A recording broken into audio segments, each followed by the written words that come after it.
Odio inexplicable.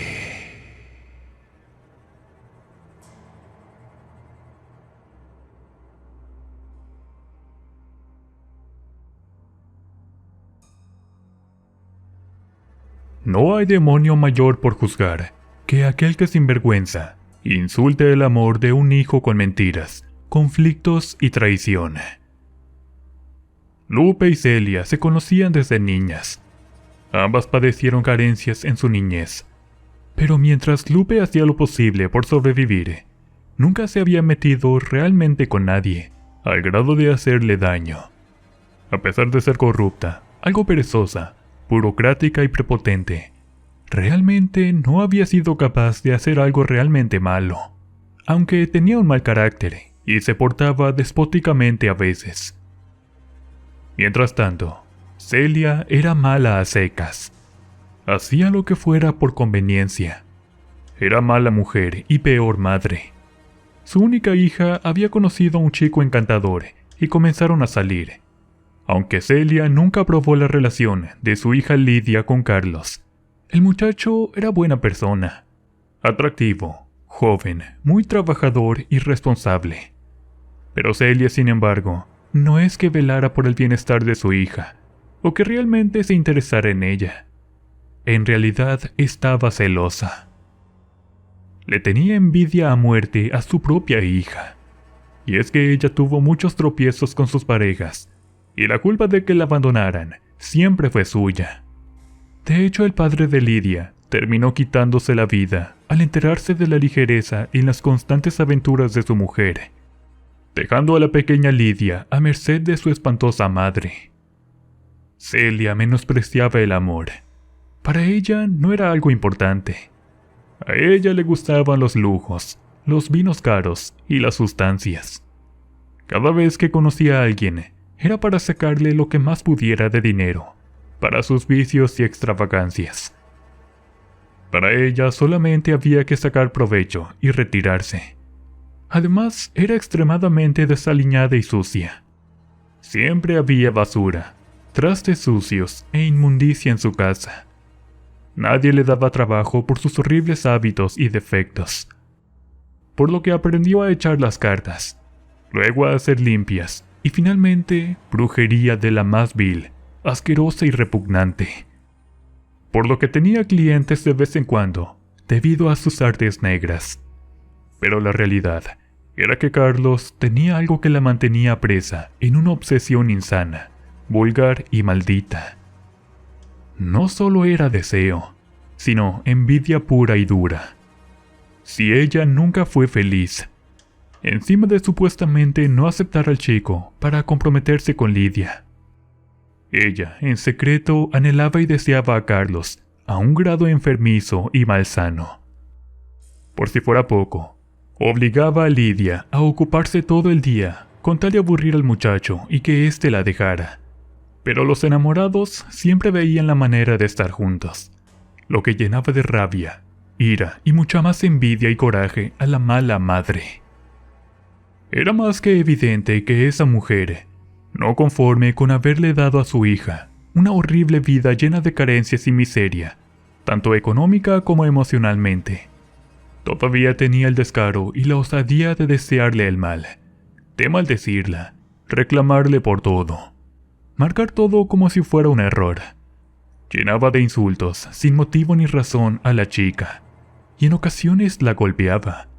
La dejaba tan mal que en ocasiones se encerraba en su cuarto por horas, a llorar en silencio, ignorante del error que había cometido, o la falta en la que hubiese incurrido, para que su propia madre la tratara de esa manera. Dicho más propiamente, su propia familia le increpaba que se comportaba con Lidia peor que si fuera un perro callejero. Pero lo que nadie de su familia ni de la familia de su esposo le hablaban, y habían buscado varias veces la forma de llevarse a la niña lejos de ella. Pero siempre tenía un as bajo la manga, y cuando acudían las autoridades, ella simplemente se hacía la víctima para que no se la quitaran. La chica nunca recibía un abrazo por parte de su madre. Nunca supo lo que era un cumpleaños, una felicitación por sacar buenas calificaciones. Es más, Celia la sacó de la escuela, porque según decían no había quien cuidara la casa, mientras ella supuestamente trabajaba. Trataba a su hija peor que a una sirvienta, peor que a una esclava. Nada bueno le había insinuado nunca. Si Lidia era una buena muchacha, era porque lo aprendió en la escuela y de las señoras de las vecindades de alrededor. Pero Carlos, en cambio, la trataba como a una reina. Lidia era todo lo contrario de su madre. Hermosa, esbelta, amable, de buenos modales y buenas costumbres. Es por eso que esa diferencia de tratos entre Carlos y su madre habían provocado en la chica el planear fugarse con el joven en la primera oportunidad que tuvieran, lo cual su madre no debía saber bajo ninguna circunstancia. Lamentablemente, Lidia aún no cumplía la mayoría de edad, lo que le imposibilitaba salirse de su casa sin que su progenitora planeara o tomara algo para impedírselo. Por lo que debían esperar un tiempo para poder hacer bien las cosas y no tener líos con la ley, y lo menos que quería era meter a Carlos en problemas. Aparte de que Celia no iba a permitir que Lidia se fuera así como así. Pues si bien era cierto que no la quería, es más, la odiaba, la detestaba culpándola de la muerte de su padre y convirtiéndola en algo menos que una criada. La denigraba aún en público, sin importarle para nada quién estuviera escuchando o presenciando la penosa y mortificante manera en la que la sobajaba y menospreciaba a la chica, llegando al grado de dejarla en la calle varias veces, y por si fuera poco, golpeándola a la menor provocación, especialmente cuando estaba alcoholizada o bajo los efectos de sustancias ilegales. Finalmente llegó la oportunidad, justamente unos días después de llegar a la mayoría de edad. Lidia acudió al registro civil con Carlos para casarse en secreto, pues los muchachos ya tenían todo listo y dispuestos para fugarse lejos de su espantosa madre, para que nunca pudiera hallarlos. En el municipio todos sabían de la manera en la que Celia trataba a su hija, y no se opusieron a casarlos y mantenerlo en secreto, al menos doblando un poco las leyes para liberar de alguna manera a la desdichada jovencita de las garras de esa maldita mujer. Pero a su vez, Guadalupe, una mujer tan vil, despiadada y desalmada como Celia, trabajaba en servicio social, por desgracia, y al enterarse de los pormenores, no dudó en correr con su nefasta amiga para contarle todo cuanto había ocurrido, sin saber que Celia tomaría represalias terribles contra su propia sangre. Lupe no era precisamente muy afecta a nadie. Al igual odiaba a todo mundo, y sacaba provecho de todo cuanto hacía para su beneficio, aprovechándose de su cargo administrativo en el ayuntamiento, y pensaba que podía mostrarle a su amiga que ella era tan mala como ella, y qué mejor oportunidad que empeorar el chisme con Celia para que ésta le pidiera favores. Eso hacía que Lupe fuera la más temible y temida de las mujeres del barrio. Era una mentalidad que tenían desde niñas. Para ellas el miedo era como un aliciente, como una golosina que no podían simplemente dejar. Nadie sabía en realidad cuál de las dos era peor. Pero si Lupe tenía a su lado un cierto poder e influencias, Celia no necesitaba nada de eso para ser una mala persona. Tenían ambas el corazón podrido, y ambas eran capaces de hacer lo que fuera con tal de ganar. Solo que Celia era bruja y muy vengativa, por lo que Lupe, en actitud retadora, le insinuaba a su amiga que sería bueno no solo separar a la pareja, sino aprovechar para amarrar al bastardo y quedárselo. Que la gente viera que no tenían que meterse con ninguna de las dos. Inmediatamente, los ojos de Celia brillaron con malicia, y una macabra sonrisa se le dibujó en su horrible rostro. Ella era capaz de hacer eso y mucho más, y ambas lo sabían. No sería para nada difícil, simplemente era cosa de dejar que las cosas se enfriaran un poco. La venganza es un postre, y se disfruta mejor cuando está frío. Pensó en sus adentros la maligna bruja, para luego soltar una carcajada tan diabólica que la misma Lupe se sintió intimidada. Pero a la vez, como buena cómplice, secundó la decisión y se dispusieron a preparar todo para llevar a cabo su maléfico propósito. Pasaron algo así como 3 meses. La pareja se miraba radiante, especialmente Lidia, que ya presumía una pequeña pancita que mostraba orgullosamente y que la hacía lucir aún más guapa. Estaba embarazada y vivía muy feliz con su marido en un pueblo cercano. En esos días ya estaban planificando la boda religiosa en fechas cercanas, pero cierto día, en el que se encontraban en la plaza comprando algunas cosas, Lupe los encontró y se les acercó amistosamente, manifestando que supuestamente andaba de paso y que su mamá le mandaba un recado muy importante, pero en realidad había movido todas sus influencias y cobrando varios favores con personas de dudosa reputación para localizarlos. Al momento de verlos, fingió mucha alegría y a la vez mucha preocupación.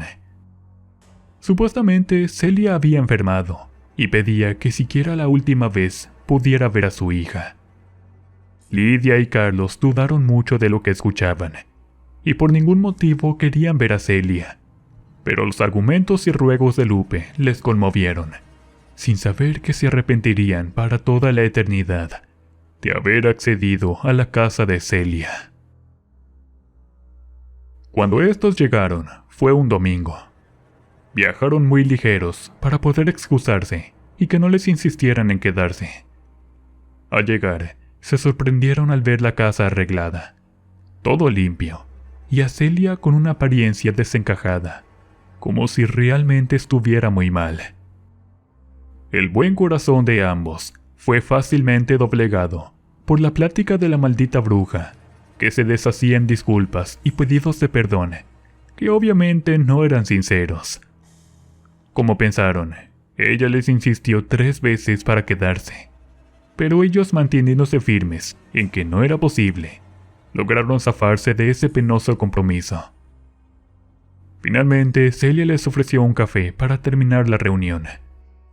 Lo que ellos no sospechaban es que esa sería la última vez que estarían juntos, y que de una manera por demás espantosa y cruel, la vida se les acabaría finalmente, en maneras que ni la imaginación más torcida era capaz de concebir. Celia no bebió. El café de él llevaba una cantidad exagerada de toloache, mientras que el preparado de ella contenía, aparte del café, que de por sí no es recomendable durante el embarazo, perejil y ruda, siendo una mezcla mortal la de ambos, pero especialmente para ella, pues Celia vertió cianuro y arsénico en la bebida de su hija para asegurarse de tener éxito en su malvado plan. Cuando se fueron, Carlos se miraba distinto, como atontado, adormecido y fuera de foco, mientras Lidia se comenzó a sentir terriblemente mal, y a pesar del malestar, Carlos la llevó inmediatamente al médico. Pero ni bien la ingresaron, la chiquilla comenzó a convulsionar violentamente. Todos sus músculos se tensaron de una manera inhumana, como si estuviese teniendo un ataque epiléptico. Pero no podía ser, porque ella no lo padecía. Es más, ni siquiera era nerviosa o hipertensa. La sala de emergencias quedó estupefacta. Tanto pacientes como personal médico no sabían lo que estaba pasando. Simple y sencillamente, era inexplicable. La chica comenzó a tener hemorragias incontrolables. Los espasmos demostraban en silencio un dolor indescriptible. Pero la chica estaba totalmente trabada. No podía emitir palabra alguna. Su respiración era casi nula, pero las convulsiones y contracciones la estaban literalmente aplastando. Varias veces intentaron detener las hemorragias, pero sus esfuerzos eran en vano, y por alguna razón, su sangre se oscureció en una imposible y mortal fuente que acabó por vaciar a la muchacha poco a poco de su vital líquido. Carlos, entre consciente y adormecido, solamente podía ver y llorar en silencio. Su esposa estaba muriendo frente a sus ojos, y nadie era capaz de hacer algo para impedirlo. Durante 2 horas, Lidia padeció una muerte agónica, lenta y dolorosa. Su cuerpo finalmente dejó de luchar, pero quedó en una pose espantosa, mostrando el infame y vil efecto de la brujería. Era espantoso ver ese cuerpo totalmente rígido y deformado en una macabra e imposible pose. Ya declarada muerta, el sufrimiento parecía que nunca terminaría, pues el inerte cuerpo expulsó involuntariamente al bebé, que ni siquiera se había terminado de formar. Carlos no podía reaccionar. Aunque por dentro estaba gritando, su cuerpo sencillamente estaba adormecido, y su mente comenzó a indicarle que lo mejor era avisar a su madre. Celia fue al hospital y fingió mucho dolor al ver a su hija. Quería llevársela a velar en esas circunstancias, pero afortunadamente el servicio médico forense no se lo permitió. Sería traumático y grotesco exhibir el cadáver de esa manera, y una total falta de ética y respeto, por lo que Lidia fue cremada inmediatamente. Carlos siguió a Celia, y éste le dio un vaso con la misma bebida que esa tarde el muchacho sin sospechar la bebió. Sentía que estaba atrapado dentro de sí mismo. Desde ese momento comenzó a sospechar cosas, pero no tenía la certeza de lo que pasaba, por lo que como pudo, escribió una nota esa noche con la poca conciencia que le quedaba. Pasaron meses de esa aterradora experiencia. Carlos era casi un vegetal, que no se movía si Celia no se lo ordenaba. Más que un hombre, parecía un zombi, pero bien bañado, cuidado y arreglado. No era sino el juguete de la depravada y asquerosa bruja, que saciaba sus más bajas pasiones con el muchacho que pareciera que carecía totalmente de voluntad. Lo cual presumía a todos en la colonia, dando a entender que Carlos era su esclavo, su mascota, y haría todo cuanto ella le pidiera. Lupe no había estado presente cuando Lidia falleció, por lo que no sabía absolutamente nada de lo que su supuesta amiga había sido capaz de hacer con su propia hija. Y por azares del destino, encontró a Celia paseando a su fiel e incondicional mascota Carlos, haciendo alarde de su dominio absoluto sobre el pobre hombre. El impacto fue tal en la mujer, que una duda le carcomió por días y noches enteros su casi nula conciencia.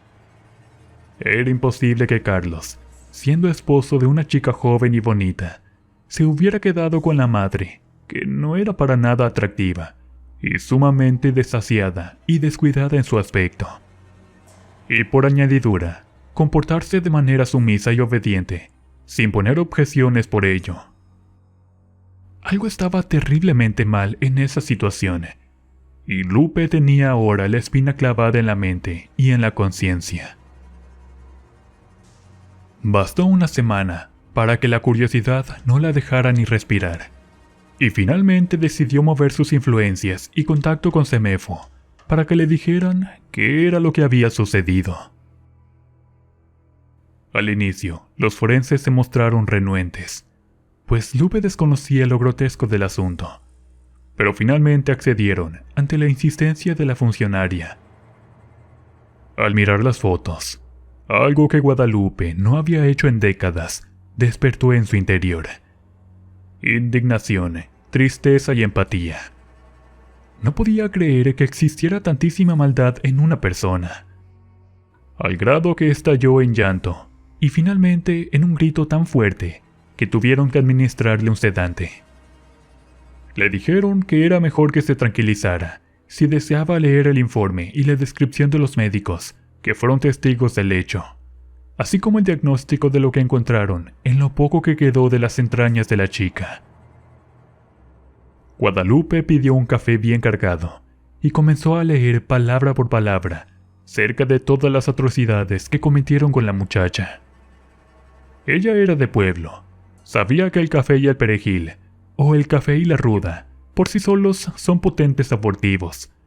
Pero cuando leyó la parte donde encontraron restos de cianuro y arsénico, el llanto volvió a nublar su visión y terminó rompiendo la gruesa capa de maldad de su corazón. No podía imaginarse el dolor y los incontables espasmos de la chica. Ella había visto a una rata morir envenenada con arsénico una vez. Sabía perfectamente lo que eso hace con las entrañas del animal. Ahora, no podía sino imaginarse lo que pudo provocar en el feto y en la madre.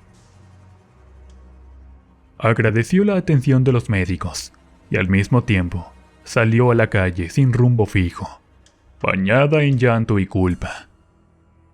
No fue sino hasta que se detuvo frente a una iglesia que juró que arreglaría ese error, pues había sido ella quien provocó a Celia para cometer esa brutal barbarie contra su propia familia.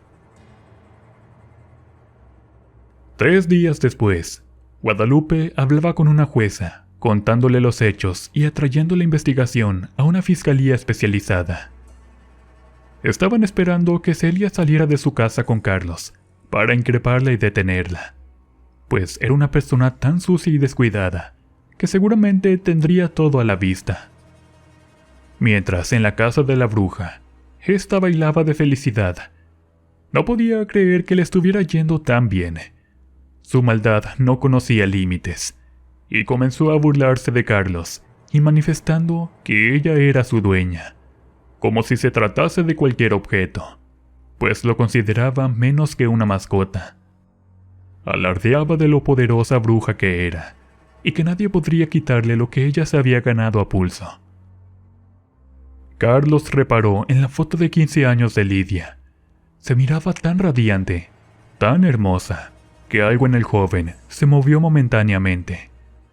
Comenzaron a desfilar por su mente cientos de recuerdos, situaciones y palabras que creyó olvidados, y el muchacho, en su estado casi vegetal, sostuvo el retrato fuertemente y comenzó a temblar.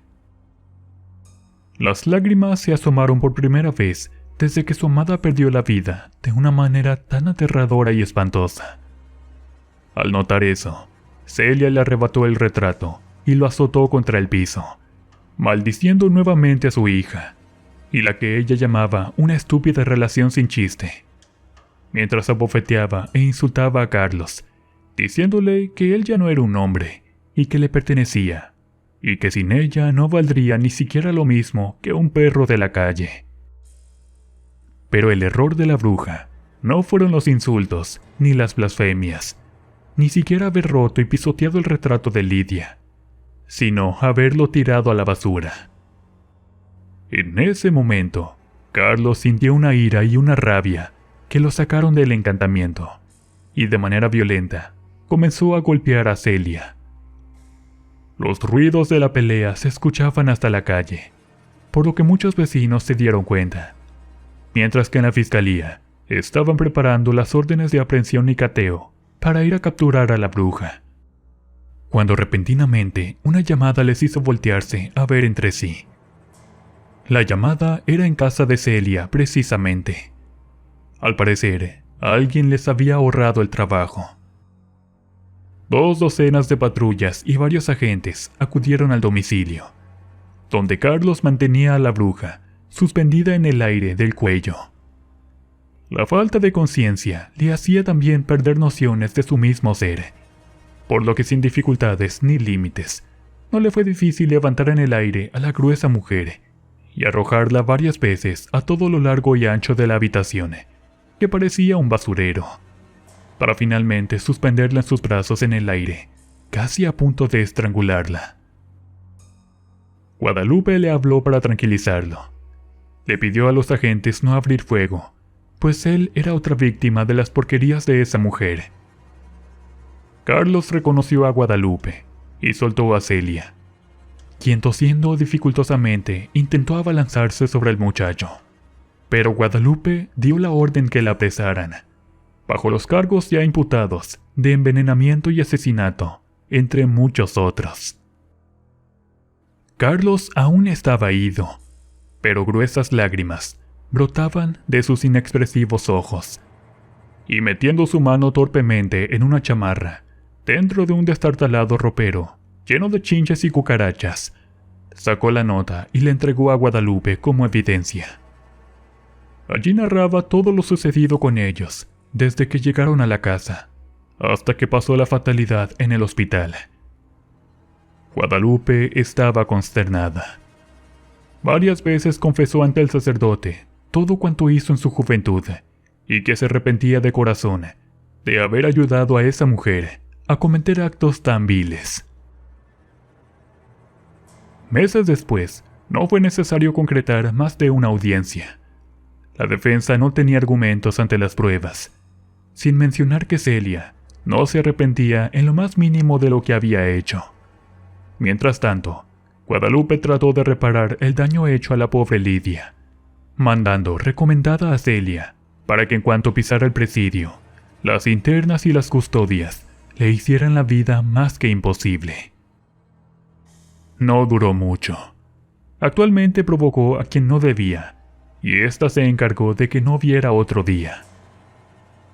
Mientras, Carlos quedó bastante mal. Se mueve muy torpemente, no habla, y a veces le cuesta mucho trabajo escribir lo que quiere expresar. Guadalupe cambió su dependencia a una de apoyo a las mujeres y víctimas en general. Mientras tanto, en su conciencia, aún pena el recuerdo de la joven Lidia que perdió la vida, su marido y su hijo, y todo por un maldito amarre.